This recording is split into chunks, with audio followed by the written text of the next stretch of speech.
So we've looked at simple interest, which remember is earning interest on the original or principal. Now compound interest, which we're going to look at here, is different and more powerful and much more commonly used, frankly. And the way it works is that interest is added to the principal a particular number of times per year. And then future interest is calculated based on the principal plus already earned interest. The number of times that interest is added to the previous balance is called the number of compounding periods, and we're going to use the variable n to represent that. So for example, if we say that interest is compounded monthly, then what we mean is that at the end of every month, the interest for that month is calculated, it's added to the balance from the previous month, and then this new balance is used to calculate the interest for future months, and so on and so on. So there's many common compounding periods that you'll see out there. Semi-annually means that the interest is calculated twice a year and added to the balance twice a year. So our n value would be 2. 4 times a year is quarterly. Monthly, as we just looked at above, is 12 for n. Weekly is 52. And you can even do it daily. Daily interest accounts, you might have heard of those. Every day the interest is calculated and added on. N is 365. So let's take a look at exactly how this works. We have our variables as we've defined in the past, A, P, R, and T, and our new one, N, for the number of compounding periods. And what we're going to try to work towards here through a few examples is a formula by which compound interest can be quickly computed, similarly to what we did with simple interest. So our example, we have a $500 bond, which is an investment. That's our principal starting amount, earning 8% interest. Remember, interest rates are always annual percentages. So R is that. And we're going to compound the money annually. In other words, we're going to deposit the interest from this investment into the investment at the end of every year. And we want to know the value of the bond after 4 years. So T is 4, and we're trying to find A sub 4. So let's look at how this works. Our starting amount value, our principal, is $500. And at the end of 1 year, we're going to take that 500 and we're going to add 8% of 500 in interest to get our new value, which I've calculated to be $540. Now, I just want you to notice here, with this expression that calculated the 540, I could factor out the 500, and that would be 1 plus 0.08. So this is obviously the same as what I had above. But another way to look at this is that this 1 plus 0.08, which is 1.08, that can be thought of as 108% of the 500. In other words, your new amount is 108% of the previous year's balance. All right, so let's move now to our second year. So this is where the compounding process kicks in. We're going to take our $540, which remember is the same as this expression right here. So I'm going to take this. This is $540, and I'm going to multiply that by another 108%. And that will give me, I'm taking 108% of my previous year's balance. That should give me my balance after 2 years. And I'm just going to write this expression as 500 times 1 plus 0.08 to the second. That comes out to $583.20. You'll notice that from the beginning to the first year, we earned $40 in interest. But from the first year to the second year, we've earned more than $40. And that's because of compound interest. We're earning interest on interest, and since we have more money that the interest is being calculated on, it's not surprising that we make more interest. All right, so after 3 years, to calculate the amount of money, I'm going to take the previous amount, which is that expression right here, and I'm going to multiply it by another 108%. Which if I simplify this times this, I add the exponents to the third, and I can get my value. So for 4 years, and again, what we're looking for here is a pattern in the calculation. I think you can see the pattern in the calculation. It's our starting amount 500. It's our 108% multiplied by another 108% from above to get to the fourth power. And so our fourth year is matching our exponent up here. That's another part of the pattern we're noticing. Anyway, our final value after 4 years is 680.24. So again, I hope you can see the beginning of a formula here for calculating compound interest. We have here our principal. R1 is our 100%. It's our initial amount. This is our interest rate, R. And our 4, it appears as T. And so far our formula is looking like that. And in fact, this is the formula for compound interest if your investment is being compounded annually. Okay, let's take the same example, our $500 invested at 8% annually, but let's change the compounding period, changing it to compounded quarterly. How will that change my calculations and my final answer? So my principal, still $500.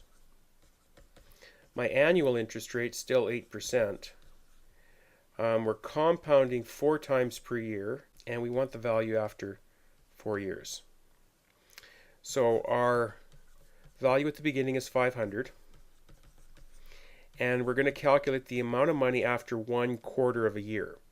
So we're going to take our 500 and we're going to multiply by 100 and not 8%, because 8% is for the whole year. We're only getting a quarter of the year interest after 3 months. So a quarter of the interest would be 2%. In other words, we're getting 500 times 1.02, 102% of the 500 at the end of 3 months. And so that works out to $510. The amount of money after the second quarter will be the previous amount, 1.02. That's my $510 times 102% of that. So this times another 102%, which you can see becomes 1.02 squared. And that works out to $520.20. You can see already how the interest is growing. In the first quarter, we earned $10 in interest. In the second quarter, we've earned $10.20 in interest. More interest because we're calculating our interest based on more money. After the third quarter, it's going to be the previous amount times another 102% of that. And again, we're looking for the pattern in how this is all working. That will come up with our value. We won't calculate it this time. Can we figure out what the calculation would be after 4 years? Which, remember, would be 4 times 4 times per year, 16 quarters, if we want to think of it that way. Can we see what, based on our pattern above, can we see what the formula would have to be? Well, it would be our 500 multiplied by 100% plus, now remember our 2% is coming from 8% divided by 4. And based on our pattern, we can see that this number here corresponds to the number of quarters, which is 16. And where is that number coming from? That number was coming from 4 times per year times 4 years. In other words, it appears that our formula, adjusted for compounding periods more than just once a year, is going to be R over, this number is our number of compounding periods, and these two numbers were our N and our T. And in fact, that is the formula for compound interest. But before we get to more about that, our value of the money compounded quarterly over 4 years is $686.39, which you can see is more, about $6 to $7 more than what it was when we compounded it annually. All right, so to generalize this exciting result we've come up with for compound interest, here it is. if an amount of money, P, our principal, is invested at R% annually, compounded n times per year, then the future or accumulated amount of money, A, after T years will be given by the formula we came up with, which was our principal times 100% plus the interest rate divided up into the number of times per year we're going to pay the interest, which is n, raised to the exponent n times for t years. And that is the compound interest formula. And if you use that formula, you can calculate the interest for any compounding period. And just for sake of comparison, our $500 invested at 8% for 4 years, just to show you how the values change as the compounding periods change. Here are the values for annually. This is the amount of money after 4 years compounded as indicated. And just notice the pattern.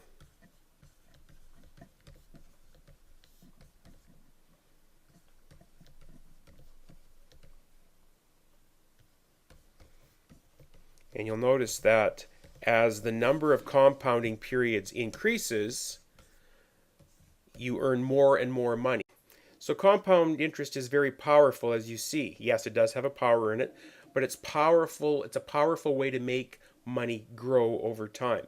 And just to compare compound interest to what you would get if you were talking about simple interest, you remember that for simple interest, our accumulation formula was this. And so if I took this example and I worked out my accumulated amount based on principal, simple interest, just popping these numbers into position. Under simple interest, you would have earned $660 by the end of the 4 years, compared with even compounding annually, $680. So compound interest is definitely the way you want to go when you're investing money. And of course, that is the standard way that it is done. And finally, just as a final comparison on simple versus compound interest, I have a graph here. On my horizontal axis is the time in years from our starting point, and on the vertical axis is the value of our money.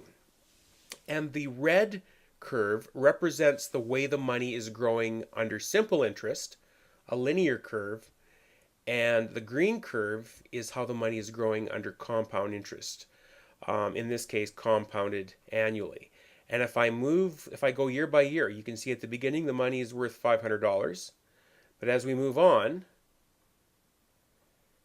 let's just go to 4 years, which is the one I just calculated. There's our $680.24 compounded, $660 simple interest. And as the years go on, you can see the two curves diverging. And you're definitely going to make a lot more money in the long term in compound interest. There we go, 30 years.